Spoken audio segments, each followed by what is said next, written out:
Bien, entonces, como digo, han pasado 5 años, no ha pasado nada, pero este ministro se ha preocupado por el tema. Además, lo podemos leer con cierta frecuencia, declaraciones del ministro actual, de José Blanco, que sí está preocupado por este tema. O sea, se ha concienciado, o le han concienciado, en fin, y de momento ha puesto en marcha algunas iniciativas. En septiembre del año pasado lanzó una iniciativa de juntar un grupo de trabajo, una comisión de estudio, personalidades del Ministerio, de la empresa RIF, que es la empresa, digamos, que sostiene la red ferroviaria, de las comunidades autónomas y empresarios de logística y del transporte, o sea, del sector transporte, vamos a llamarlo así, ¿no? Entonces, desde el mes de septiembre llevan trabajando en comisiones de trabajo y tenían pensado, a finales del año pasado, a principios de este,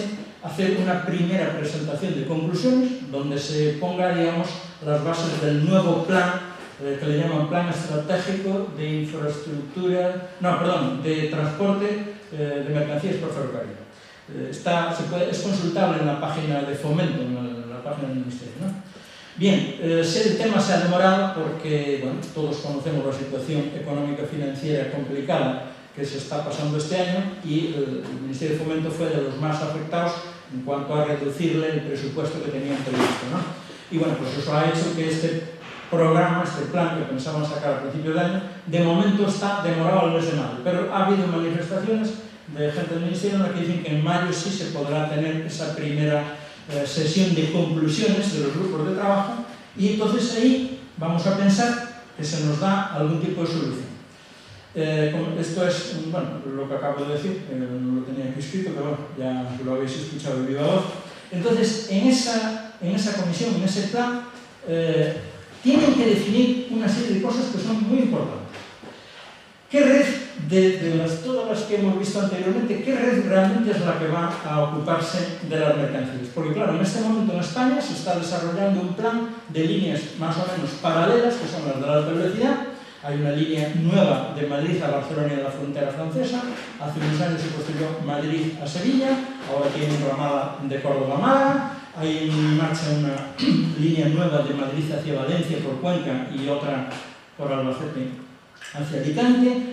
Hacia el noroeste también se ha construido hasta Valladolid.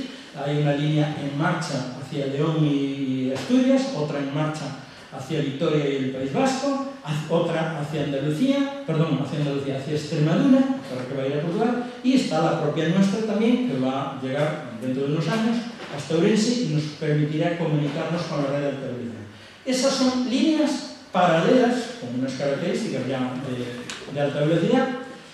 Por tanto, el Ministerio va a tener que definir cuál es la red que van a utilizar los trenes de mercancías, porque en el PEI se hablaba mucho de un concepto que se llamaba altas prestaciones, que se entendía que eran líneas por las que podían circular los trenes de alta velocidad y también las mercancías. Pero eso en la práctica se ha visto que es poco práctico, poco práctico, porque las velocidades de unos trenes y otros son distintas, porque es más caro construir una línea mixta que no una línea especializada para el transporte de viajeros, porque es mucho más caro el mantenimiento y porque además no hay compatibilidad, o sea, en toda Europa por encima de los 200 kilómetros no se autoriza al cruce de trenes de alta velocidad con trenes de mercancías.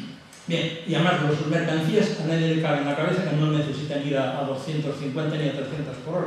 Las mercancías lo que tienen es que estar el día fijado en el plazo convenido y en el precio acordado. Eso es lo que tienen que estar las mercancías. Las mercancías no vienen a un acto a las 8 de la tarde y hay que venir pronto para llegar a tiempo. Ni dependen las mercancías, no se le murió un familiar y tengo que estar mañana en Madrid para el funeral. Las mercancías tienen que estar cuando tienen que estar. Y transportarlas en alta velocidad sería carísimo, porque no hay locomotoras hoy preparadas y las condiciones de seguridad que les exigirían serían mucho más duras que a los trenes de viajeros, porque son trenes muy pesados y las frenadas y los arranques, en fin, una problemática muy clara. Entonces el Ministerio tiene que definir qué tipo de red va a utilizar para hacer el transporte de mercancías. Va a tener que definir en qué ancho se hace. Así como la alta velocidad ya se definió que va a ser en ancho europeo, lo que se llama UIC, que es más estrecha que la vía que usamos actualmente, pues va a tener que definir si es en vía ancha, si piensa reducir la red, el ancho, o si va a hacer una vía mixta que lleva 3 carriles, que puedan ir trenes de una cosa a otra. Va a tener que definir si esas líneas compatibles son para todo lo que es el territorio de España o solo para intercomunicarnos con Francia. Porque toda la red española, si hay un transporte de Vigo a Salamanca, o de Salamanca a Córdoba, o de Córdoba incluso a Portugal, pues es vía ancha, no se necesita cambiar el ancho de vía. Los únicos trenes que necesitan ancho de vía diferentes son los que vayan a Francia o los que vengan de Francia. Por tanto, a lo mejor no hay que cambiar el ancho de toda la red. Bien, ante ese hipotético cambio de ejes, claro, las empresas privadas y las propias empresas operadoras, hoy hay mercado libre. Me refiero que no solo es Renfe la transportadora de mercancías, hay hoy empresas ya privadas. Bueno, pues entre los vagones privados y los públicos hay alrededor de unos 40.000 en España.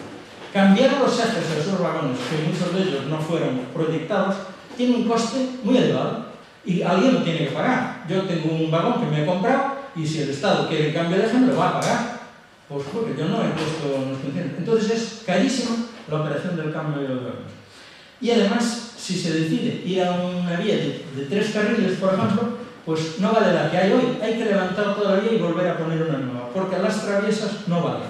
Las traviesas no valen. Bien, he acabado el primer tema. El primer tema, como visteis, era la cuestión curiosa de que se haya definido para Galicia una autovía marítima de grandes escala y que en los planes de comunicación de Galicia con el resto del país haya vamos a decirle, un divorcio total. O sea, no hay coherencia entre dos actuaciones a nivel digamos, estatal. Porque, insisto, la propia Unión Europea se ha mojado en este asunto. Bueno, pues hay una incoherencia. Y ahora lo que tenemos es un plan pendiente de conocer para ver si da solución a este problema. El segundo tema que os voy a plantear es, por eso os decía yo que eje atlántico, ahora lo vamos a observar, eje atlántico como conjunto demográfico, industrial, comercial y logístico. En el sentido que tenemos 5 plataformas, que son los 5 puertos que están en actividad, susceptibles de recibir o de enviar mercancías. Bueno, esta es la situación actual. El puerto de Ferrol, en el color azul tenéis las distancias que hoy tienen nuestros puertos para llevar mercancías, por ejemplo, a Madrid, que es lo mismo que llevarlas a Levante o a Andalucía o incluso a Cataluña, porque hoy la red convencional para Cataluña pasa por Madrid, o sea, los tráficos importantes hacia Cataluña salen de Madrid. Bien, pues tenemos un hándicap enorme, os dais cuenta, tenemos una dificultad enorme de competir, porque hay unas distancias con respecto a los otros puertos, vamos a decir Gijón, Santander o Bilbao, y sabéis que las mercancías se pagan por kilómetro, como cuando nosotros viajamos. Voy en taxi, pago por la longitud del recorrido. Voy en tren a Coruña o a Vigo, pues según los kilómetros. Pues la mercancía le pasa lo mismo, se paga tonelada a kilómetro, en general. Bueno, pues tenemos un problema de unas distancias, y os podéis imaginar que son exageradas, porque si medimos por carretera o por autovía o incluso midiendo por tren hay menos distancia. Entonces, ¿qué pasa? ¿Por qué tenemos esas distancias tan grandes? Pues lo vamos a aclarar. Tenemos esas distancias tan grandes porque Adif, la empresa que presta la carretera ferroviaria, digamos, la vía, y la propia empresa operadora Renfe, al llegar los trenes a Orense, no viene por la vía que se llama del ferrocarril directo, el que inauguró Franco en el año 57, vamos a decirlo, ¿no? O sea, por donde vamos a Madrid, en el Talgo o en el tren hotel. No, las mercancías no vienen por ella.